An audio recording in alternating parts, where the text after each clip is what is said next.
جس عورت کو حیض نہیں آتا ہو اس کو صحبت کے بعد، ہم بستری کے بعد اگر فوراً طلاق دیا تو اس کا شرعی حکم کیا ہے؟ جواب: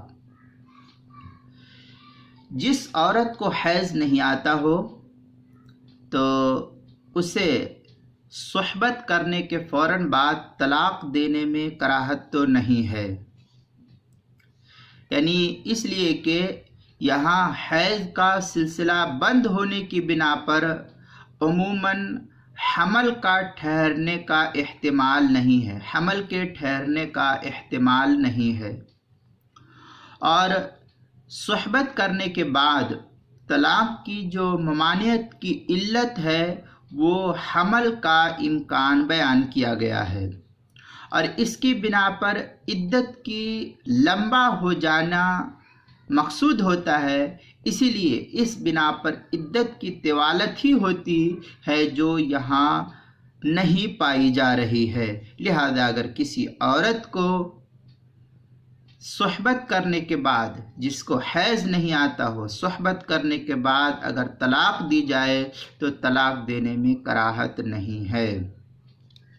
ہدایہ کے اندر ہے وَيَجُوزُ أَن يُطَلِّقَهَا وَلَا يُفْصِلُ بَيْنَ وَطْئِهَا وَطَلَاقِهَا بِزَمَانٍ کی تحت جو ہے نقل کیا ہے، لِأَنَّهُ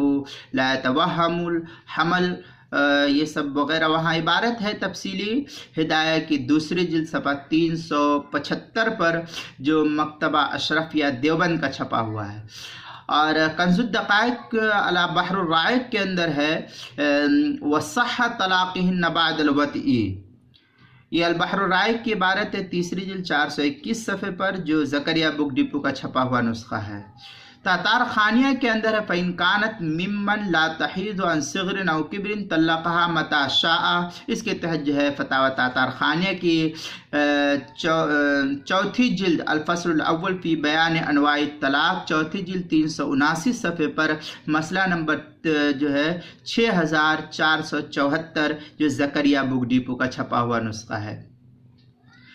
ہندیہ کے اندر ہے وَيَجُوزُ أَن يُطَلِّقَ الَّتِي لَا تَحِضُ مِن صِغْرٍ أَوْ كِبْرٍ، اس کے تحت عبارت نقل کی ہے پہلی جلد 349 صفحے پر فتاوی ہندیہ میں جو زکریا بک ڈپو کا چھپا ہوا نسخہ ہے۔ کتاب المسائل کی 5ویں جلد میں بھی یہ مسئلہ ہے، جلد نمبر 5 صفحہ نمبر 63 پر بھی اس کو نقل کیا گیا ہے۔